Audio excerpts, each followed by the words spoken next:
నేతలు నేల విడిచి సామురు ఎవరు? కేసీఆర్. మా మొట్టమొదటిగా చంద్రబాబు నాయుడు ఏ విధంగా నేల విడిచి సాము చేసిన జాతీయ స్థాయిలో కీలక నేత అని చెప్పి ఏ విధంగా బొక్కబోర్లో పడ్డాడు మనం చూసినాం. ఆ తర్వాత కేసీఆర్ మనం చూసినాం. ఆ తర్వాత రీసెంట్గా ఓడిపోయినటువంటి అరవింద్ కేజ్రీవాల్ చూస్తూ ఉన్నాం. సో ఎప్పుడైనా కానీ నాయకులు ఒక స్థాయికి ఎదిగిన తర్వాత నేల విడిచి సాము చేస్తూ ఉంటారు. దానివల్ల వాళ్ళు అప్పుడున్నటువంటి పొజిషన్ కంటే ఇంకా దిగజారుతూ ఉంటారు. సో ఇప్పుడు ఆమ్ ఆద్మీ పార్టీ కోలుకునే పరిస్థితి లేదు, అదేవిధంగా ఇటు బీఆర్ఎస్ పార్టీ కోలుకునే పరిస్థితి లేదు, అదేవిధంగా అటు వైఎస్ఆర్సీపీ పార్టీ కూడా కోలుకునే పరిస్థితి లేదు. ఎందుకంటే వీళ్ళు నేల విడిచి సాము చేయడం ద్వారా ప్రజలకు వీళ్ళ పైన ఒక హేయమైనటువంటి భావన ఏర్పడింది. అంత ఈజీగా దాని నుంచి బయటకు వస్తారైతే నేనైతే అనుకోను.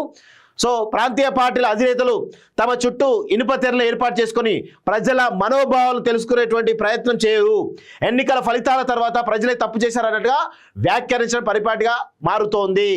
2019లో చంద్రబాబు ఓడిపోవడానికి కానీ, ఆ తర్వాత కేసీఆర్ జగన్ ఓటమికి కానీ స్పష్టమైనటువంటి కారణాలు ఉన్నాయి.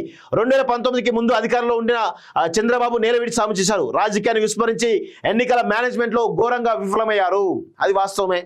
ఆ తర్వాత అధికారం మత్తు తలకెక్కి కేసీఆర్ ప్రజలకు దూరమయ్యారు.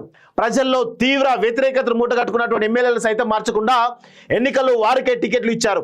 కేసీఆర్ అండ్ కోకు అహం తలకెక్కిందని అభిప్రాయం ప్రజలు వచ్చారు. ఫలితంగా ఉద్యమ సమయంలో నెత్తిన పెట్టుకున్న ప్రజలే ఆయనను నేలకేసి కొట్టారు. కాంగ్రెస్ పాలన ఏడాదిగా గమనిస్తున్నా, నేను కొడితే మామూలుగా ఉండదు, గట్టిగా కొడతానని కేసీఆర్ ఇటీవల రేవంత్ సర్కార్ను హెచ్చరించారు. రేవంత్ కూడా ఇందుకు తగు విధంగానే స్పందించారు. నువ్వు గట్టిగా కొట్టేది ఏమిటి, పుల్లా హాఫా అని వేరే అర్థంలో సెటర్ వేశారు. ఈ సెటర్లు వినడానికి బాగుంటాయి కానీ ప్రజలను మాత్రం సంతృప్తి పరచవు అంటూ ఒకరిని చూస్తా ఉన్నాం. సో రేవంత్ నాయకత్వంలో కాంగ్రెస్ ప్రభుత్వం ఏర్పడి 15 మాసాలు అవుతుంది. కేసీఆర్ అన్నారని కాదు కానీ ప్రజల్లో ప్రభుత్వం పట్ల అసంతృప్తి మెల్లగా వ్యాప్తిస్తోంది. కేసీఆర్ పాలనలో ఏం జరిగింది అని చెప్పుకోవడానికి కొన్ని మంచి పనులు ఉన్నాయి, అలాగే కొన్ని చెడ్డ పనులు కూడా ఉన్నాయి. కానీ కాంగ్రెస్ పార్టీ 15 నెలల పాలనలో ఏం జరిగిందో చెప్పడానికి పెద్దగా ఏమీ లేదు. రేవంత్ 4 మంత్రులతోనే సంప్రదింపులు చేస్తూ నిర్ణయాలు తీసుకున్నారు. మంత్రులతో ఎప్పుడైనా మాట్లాడవచ్చు.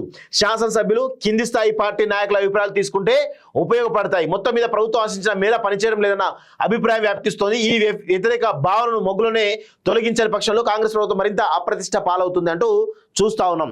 చాలా అద్భుతమైనటువంటి అనాలిసిస్ అని చెప్పొచ్చు. కాంగ్రెస్ ప్రభుత్వం ఇంకా బాలారిస్టులు అందించలేనటువంటి భావన విస్తృతంగా ఉంది. ఎన్నికల ఫలితాల తర్వాత డీలా పడిపోయినటువంటి బీఆర్ఎస్ లో భవిష్యత్తుపై ఆశలు చిగురుస్తున్నాయి. మరోవైపు బీఆర్ఎస్ నుంచి కాంగ్రెస్ లో చేరిన ఎమ్మెల్యేలపై అనర్హత వేటు పడే ప్రమాదం పొంచి ఉండడం రేవంత్ సర్కార్ కు సవాల్ కానుంది. వారిలో కొందరు గర్వాపసి ఆలోచన చేస్తున్నారు. కేసీఆర్ పట్ల వ్యతిరేకత క్రమంగా తొలగిపోతుంది. రేవంత్ ఇప్పటికైనా పరిస్థితులను ముదింపు చేసుకొని విరుగుడు చర్యలు చేపట్టిన పక్షంలో పరిస్థితి చేయి దాటిపోయినా ఆశ్చర్యం పోవాల్సి ఉండదు అని చాలా స్పష్టంగా తెలుస్తూ ఉంది.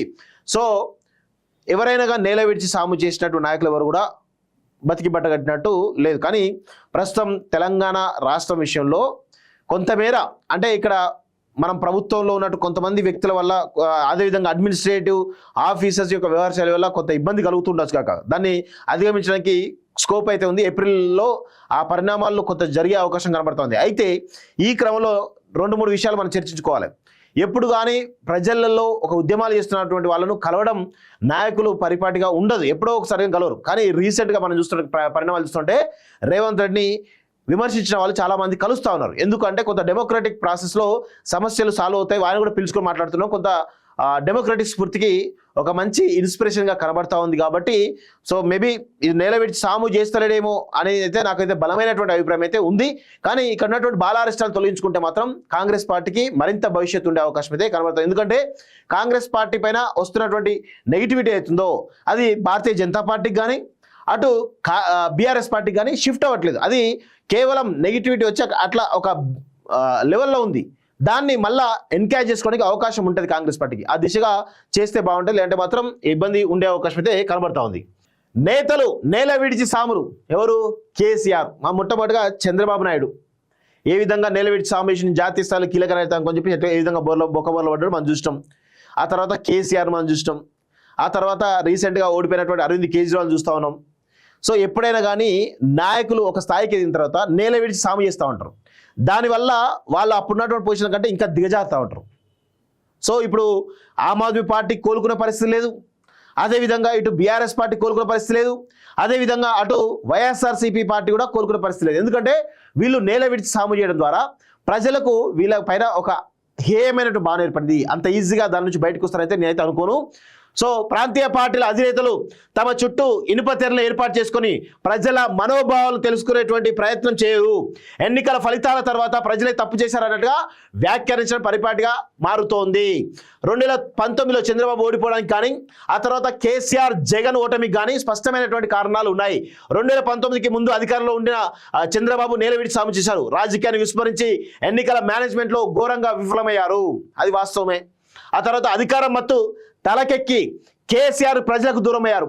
ప్రజల్లో తీవ్ర వ్యతిరేకతను మూటగట్టుకున్నటువంటి ఎమ్మెల్యేలు సైతం మార్చకుండా ఎన్నికల్లో వారికే టికెట్లు ఇచ్చారు. కేసీఆర్ అండ్ కోకు అహం తలకెక్కిందని అభిప్రాయం ప్రజలు వచ్చారు. ఫలితంగా ఉద్యమ సమయంలో నెత్తిన పెట్టుకున్న ప్రజలే ఆయనను నేలకేసి కొట్టారు. కాంగ్రెస్ పాలనను ఏడాదిగా గమనిస్తున్నా, నేను కొడితే మామూలుగా ఉండదు, గట్టిగా కొడతానని కేసీఆర్ ఇటీవల రేవంత్ సర్కార్ను హెచ్చరించారు. రేవంత్ కూడా ఇందుకు తగు విధంగానే స్పందించారు. నువ్వు గట్టిగా కొట్టేది ఏమిటి, పుల్లా హాఫా అని వేరే అర్థంలో సెటర్ వేశారు. ఈ సెటర్లు వినడానికి బాగుంటాయి కానీ ప్రజలను మాత్రం సంతృప్తి పరచవు అంటూ ఒకరిని చూస్తా ఉన్నాం.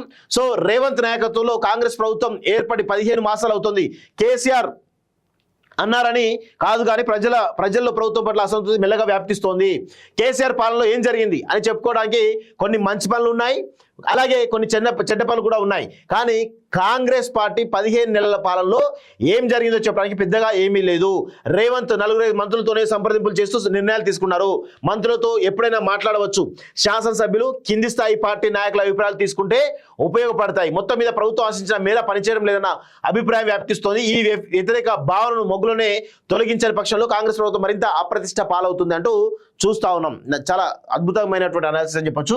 కాంగ్రెస్ ప్రభుత్వం ఇంకా బాలారిస్టులు అందించలేనటువంటి భావన విస్తృతంగా ఉంది. ఎన్నికల ఫలితాల తర్వాత డీలా పడిపోయినటువంటి బీఆర్ఎస్ లో భవిష్యత్తుపై ఆశలు చిగురుస్తున్నాయి.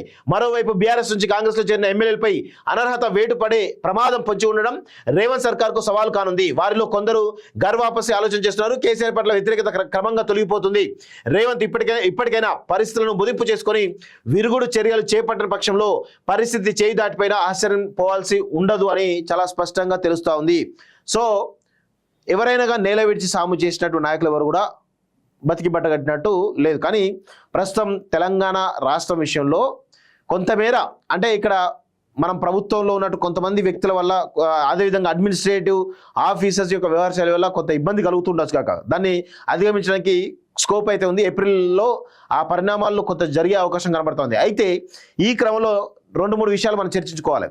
ఎప్పుడు కానీ ప్రజలలో ఒక ఉద్యమాలు చేస్తున్నటువంటి వాళ్ళను కలవడం నాయకులు పరిపాటిగా ఉండదు, ఎప్పుడో ఒకసారి కలవరు. కానీ రీసెంట్గా మనం చూస్తున్న పరిణామాలు చూస్తుంటే రేవంత్ రెడ్డిని విమర్శించిన వాళ్ళు చాలా మంది కలుస్తూ ఉన్నారు. ఎందుకంటే కొంత డెమోక్రటిక్ ప్రాసెస్లో సమస్యలు సాల్వ్ అవుతాయి, వారిని కూడా పిలుచుకొని మాట్లాడుతున్నాం. కొంత డెమోక్రటిక్ స్ఫూర్తికి ఒక మంచి ఇన్స్పిరేషన్గా కనబడతా ఉంది. కాబట్టి సో మేబీ ఇది నేల విడిచి సాము చేస్తలేడేమో అనేది అయితే నాకైతే బలమైనటువంటి అభిప్రాయం అయితే ఉంది.